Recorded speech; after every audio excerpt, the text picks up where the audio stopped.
When we open Dostoevsky's Crime and Punishment, we are immediately thrown into the world of a poor ex-student named Rodion Romanovich Raskolnikov. He is living in St. Petersburg in the midst of poverty, hunger, and despair. His room is tiny, almost like a coffin, and his entire life feels suffocating. Raskolnikov is a young man with great intelligence, but he is tormented by his ideas, his philosophy, and his sense of alienation from society.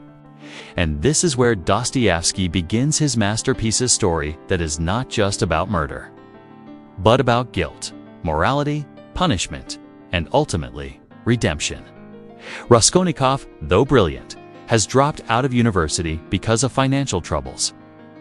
He wanders through the city with almost nothing in his pockets, consumed by his thoughts. One of his most troubling ideas is a theory he has developed, that there are ordinary people and extraordinary people in the world. Ordinary people, he believes, must obey the law and live within society's rules. Extraordinary people, however, figures like Napoleon, have the right to break laws, even to commit crimes, if by doing so they achieve something greater for humanity. This theory becomes the seed of the entire novel.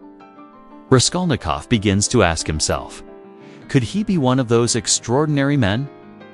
In his daily struggles, Raskolnikov encounters a pawnbroker named Alyona Ivanovna. She is an old, cruel woman who lends money to the poor at very high interest rates. Raskolnikov despises her, seeing her as a parasite on society. One day, while overhearing a conversation in a tavern, he hears someone say that Alyona's death would actually benefit the community. Many poor people would be relieved if she were gone. This thought takes root in Raskolnikov's mind. He begins to rationalize. If he were to kill Alyona and take her money, he could use it to continue his education, help his family, and do good for others. In other words, the crime could be justified.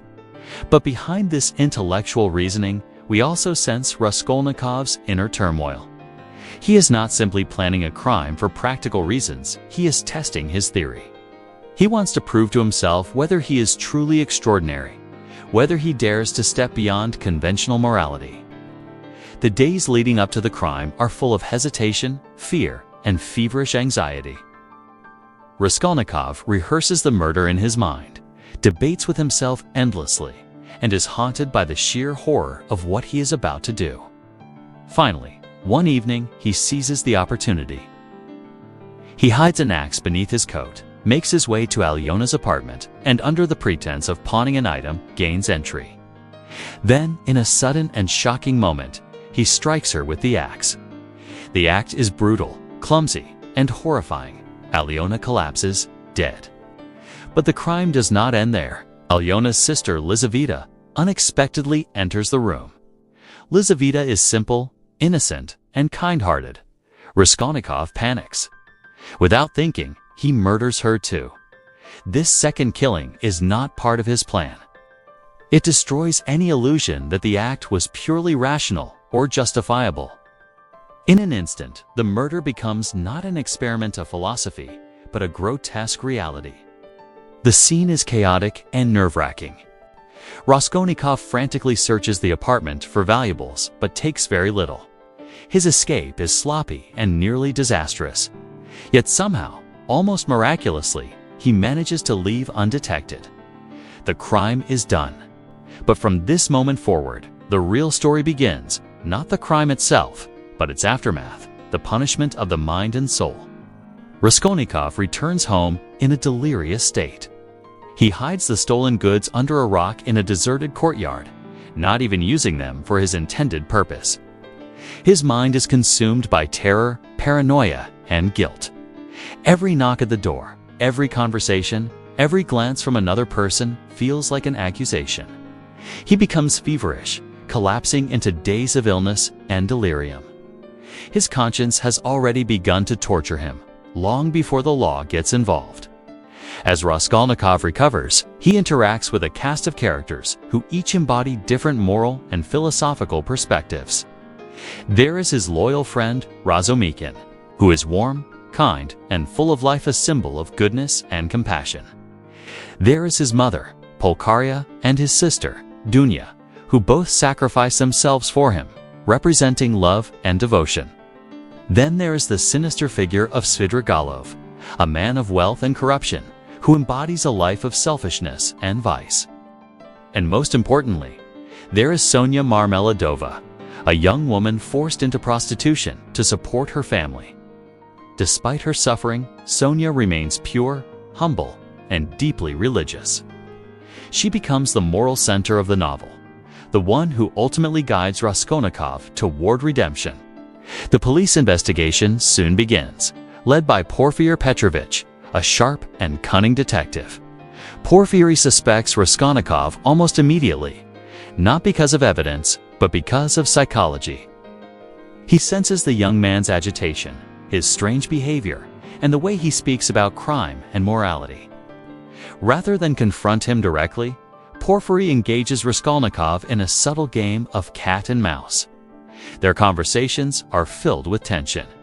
Porfiry probes Raskolnikov's ideas about extraordinary men, about the right to commit crime. Raskolnikov, meanwhile, struggles to maintain his composure, constantly fearing exposure.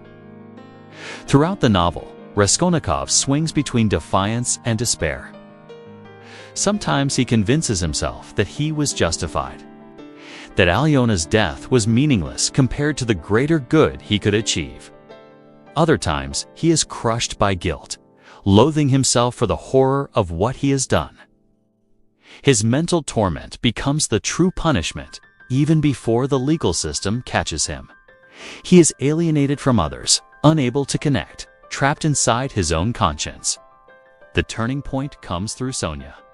Despite her own suffering, Sonia remains compassionate toward Raskolnikov. He eventually confesses his crime to her in a moment of deep vulnerability. Sonia urges him to repent, to accept responsibility, and to seek redemption through suffering. She tells him to stand in the middle of the square, bow down to the people, and declare, "I am a murderer." Only then, she says, will he find peace. At first, Raskolnikov resists. He still clings to his pride, to his theory, to the idea that he is different from ordinary men. But Sonia's unwavering faith and love begin to break through his defenses. When Raskolnikov finally decides to confess, it is not because the law has trapped him, but because his conscience has become unbearable. He walks to the police station and admits his crime. It is a moment of both defeat and liberation. Raskolnikov is sentenced to Siberian exile. His mother dies from grief, his sister marries Razumikin, and his old life collapses. But Sonia follows him to Siberia, showing her devotion and love. In the final pages of the novel, Raskolnikov begins to experience a spiritual awakening. For the first time, he feels the stirrings of faith, the possibility of redemption. His punishment has not destroyed him, it has begun to heal him. Themes in Meaning, Crime, and Punishment is not simply a story about murder. It is a profound exploration of morality, psychology, and the human soul. Dostoevsky shows us that crime brings not freedom, but slavery to guilt. He demonstrates that intellectual theories cannot erase the moral law written in the human heart. And he suggests that true redemption comes not from escaping punishment, but from embracing it through love, humility, and faith. Raskolnikov's journey is both terrifying and uplifting. He begins as a young man lost in pride and alienation, convinced that he is above others. But through suffering, through Sonia's love, and through his own conscience, he is humbled. By the end of the novel, he is no longer asking whether he is extraordinary. He is simply a human being, broken but beginning to heal.